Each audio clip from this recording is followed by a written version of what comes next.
네, 지금 이 시각 여러분이 주목할 만한 이슈 살펴보겠습니다. 파리올림픽 탁구 혼합 복식에 출전한 신유빈, 임종훈조가 동메달을 거머쥐면서 12년 만에 한국 탁구 올림픽 메달을 안겼는데요. 메달 획득만큼이나 특별한 장면이 시상식에서도 연출됐습니다. 바로 이 장면, 남북 선수들이 함께 스마트폰으로 셀카를 찍는 모습입니다. 이번 대회 시상식에서는 공식 파트너 삼성전자의 스마트폰으로 입상자들이 기념사진을 찍는 이른바 빅토리 셀피 순서가 마련됐습니다.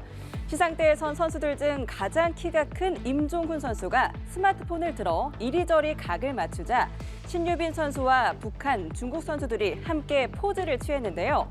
앞서 북한의 리정식, 김금용조는 결승전에서 중국의 세계 1위 왕추친, 순잉사조에게 패배하며 은메달을 목에 걸었습니다. 덤덤한 표정으로 시상식에 나선 북한 선수들은 먼저 시상대에선 우리 선수들을 향해 박수를 보냈는데요. 이어 북한 선수들이 호명되자 남북 선수들은 가볍게 악수하며 서로를 축하했습니다. 시상식 후 임종훈 선수는 북한 선수들과는 축하한다 얘기하는 것 말고 따로 대화하는 건 없었다고 전했습니다. 북한의 김금용 선수도 한국 선수들과 경쟁심을 느끼진 않았냐는 질문에 전혀 느끼지 못했다고 짧게 답했습니다. 네, 다음 이슈 만나보시죠. 한밤중 아파트 단지에서 이웃을 장검으로 살해한 피의자가 경찰 조사에서 피해자가 자신을 미행하는 스파이라고 생각해 범행을 저질렀다는 취지로 진술했습니다. 경찰은 피의자에 대해 구속영장과 압수수색 영장을 신청했는데요. 정신감정의뢰도 검토 중입니다. 문승욱 기자입니다. 장검으로 같은 아파트 주민을 잔혹하게 살해한 30대 남성 A씨.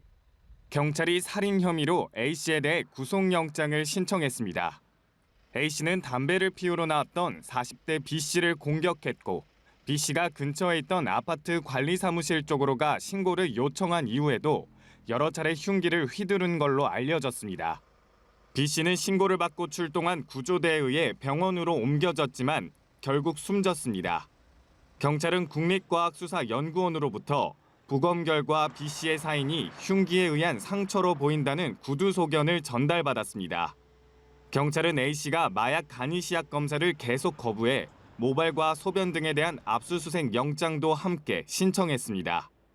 검거 직후 A씨는 횡설수설하는 모습을 보였는데 조사 과정에서 피해자가 자신을 지속적으로 미행하는 스파이라고 생각했다는 취지로 진술하기도 했습니다. 경찰은 주변인과 가족 등 참고인 조사를 거쳐 A씨의 행적과 정신병력 여부 등을 추가로 확인하고 정신감정의뢰도 검토 중입니다. 한편 A씨가 범행에 사용한 일본도는 날 길이만 75cm로 A씨가 지난 1월 장식용으로 구매해 경찰의 도검 소지 승인을 받았던 걸로 확인됐습니다. 정신질환자는 도검 소지 허가를 받을 수 없지만 지금까지 A씨의 정신과 치료 이력이 확인되진 않은 걸로 파악됐습니다. 연합뉴스TV 문승욱입니다. 16명의 사상자를 낸 시청역 역주행 사고 운전자가 구속됐습니다. 경찰은 내일 사건을 검찰에 넘기며 최종 수사 결과를 발표합니다. 방준혁 기자입니다. 서울 시청역 인근에서 역주행하다 인도로 돌진해 16명의 사상자를 낸 혐의로 구속된 68살 차모 씨. 죄송합니다. 돌아가신 분과 유족분께 대단히 죄송합니다. 차 씨의 신병을 확보한 경찰은 확보한 증거 등을 토대로 막바지 검토 작업을 하고 있습니다. 차 씨에게 적용된 혐의는 교통사고 처리 특례법상 치사상 혐의입니다. 차 씨는 친척 행사를 마친 뒤 차량을 몰고 호텔 지하주차장을 빠져나와 일방 통행로를 200m 이상 역주행하다 인도로 돌진했습니다. 호텔 출입구 언덕턱부터 가속했는데 안전펜스와 보행자, 다른 차량과 연달아 부딪힌 뒤에야 멈춰섰습니다. 병원에 입원해 치료를 받아온 차 씨는 사고 당시 브레이크를 밟았지만 멈추지 않았다며 차량 결함에 따른 급발진을 주장해왔습니다. 그러나 경찰은 그동안의 수사를 통해 혐의가 상당 부분 입증됐다는 입장입니다. 결정적인 근거는 사고 차량에 대한 국가수 정밀 감시 결과입니다.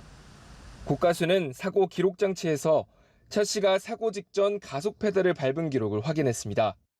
브레이크를 밟은 기록은 없었고 브레이크 등 역시 들어오지 않았습니다. 이에 따라 경찰은 최 씨가 브레이크와 가속 페달을 혼동해 사고가 났을 가능성에 무게를 두고 있습니다. 경찰은 브리핑을 통해 수사 결과를 발표한 뒤 최 씨를 구속 상태로 검찰에 넘길 예정입니다. 연합뉴스 TV 방준혁입니다. 아내를 살해한 뒤 교통사고로 숨진 것처럼 꾸며 보험금을 타내려 한 혐의로 재판에 넘겨진 육군 부사관에게 징역 35년이 확정됐습니다. 대법원이 살인의 고의가 있었다고 본 원심 판결을 유지한 건데요. 법원은 장기간 사회로부터 격리해 책임을 물어야 한다고 강조했습니다. 이채연 기자입니다. SUV 한 대가 빠른 속도로 질주하더니 옹벽을 들이받습니다. 40대 부부가 타고 있었는데 운전자인 육군 부사관 A씨는 크게 다쳤고 조수석에 탔던 아내는 숨졌습니다. 애초 교통사고인 줄 알았는데 아니었습니다. A씨는 2억 9천만 원에 달하는 빚 문제로 다투다 홧김에 아내 목을 졸라 살해하려 한 것으로 드러났습니다. A씨는 아내가 사망한 것으로 생각해 교통사고로 위장하려 했는데 교통사고 직전까지 아내는 의식을 잃은 상태였던 것으로 조사됐습니다. 아내를 차에 싣는 CCTV와 부검에서 드러난 목이 눌린 흔적이 근거였습니다. A씨는 아내가 숨진 뒤 사망보험금 4억 7천만 원을 타내려다 미수에 그친 혐의도 받았습니다. 1심은 군검찰이 구형한 징역 30년보다 더 높은 징역 35년을 선고했고 2심도 여러 사정들을 비춰볼 때 살인의 고의가 있었다고 봄이 타당하다고 봤습니다. 또 쓰러진 아내를 발견하고 응급처치를 하는 게 아니라 여행 가방에 넣어 차에 태운 뒤 집에 돌아와 옷을 갈아입는 등 스스로 목숨을 끊은 아내를 발견했을 때의 행동이라고는 도저히 볼 수 없다 질타했습니다. 대법원도 원심 판결을 유지했습니다. 피고인이 저지른 범행의 중대성, 범행 이후의 태도 등을 비춰볼 때 장기간 사회로부터 격리해 엄중한 책임을 묻지 않을 수 없다고 밝혔습니다. 유족 측은 판결을 존중한다면서도 가해자 태도에 대해선 참담한 심경이라고 전했습니다. 오늘 판결로서 그나마 이 사건의 진실이 드러나게 된 것을 다행으로 생각하고 있지만 여전히 자신의 죄를 뉘우치지 않고 반성하고 있지 않는 피고인에 대해서는 매우 분노하고 있습니다. 연합뉴스 TV 이채연입니다. 도널드 트럼프 전 대통령은 유세 도중 총격 사건을 겪고 곧바로 전당대회를 거치며 지지율에 탄력을 받았죠. 대형 정치 이벤트 이후 지지율이 올라가는 현상을 컨벤션 효과라고 하는데 이제는 그 바람이 경쟁자인 카멀라 해리스 부통령을 향해 부는 모습입니다. 워싱턴에서 송상호 특파원입니다.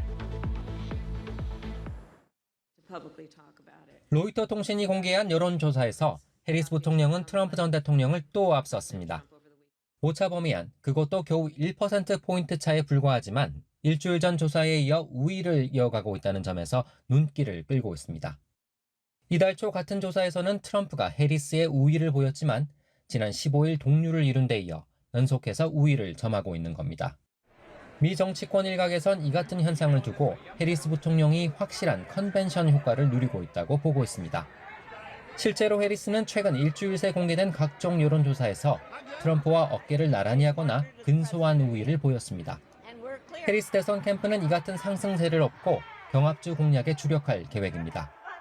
조지아주를 시작으로 다음 주엔 애리조나와 미시간, 펜실베니아 등을 잇따라 찾을 예정인데 혼자가 아닌 아직 공개되지 않은 러닝메이트 부통령 후보와 함께할 것으로 전해졌습니다. 뒤늦게 대선 레이스에 뛰어들면서 시간과의 싸움을 벌이는 상황을 고려해 예상보다 빨리 러닝메이트를 확정할 거란 전망이 나옵니다. And these coming weeks are very much about that race to define Kamala Harris, because Donald Trump is already very defined. 한편 로이터 통신은 해리스는 의료보험 문제에서, 트럼프는 경제와 이민, 범죄 문제에서 유권자들의 지지를 얻었다고 설명했습니다. 워싱턴에서 연합뉴스 송상호입니다.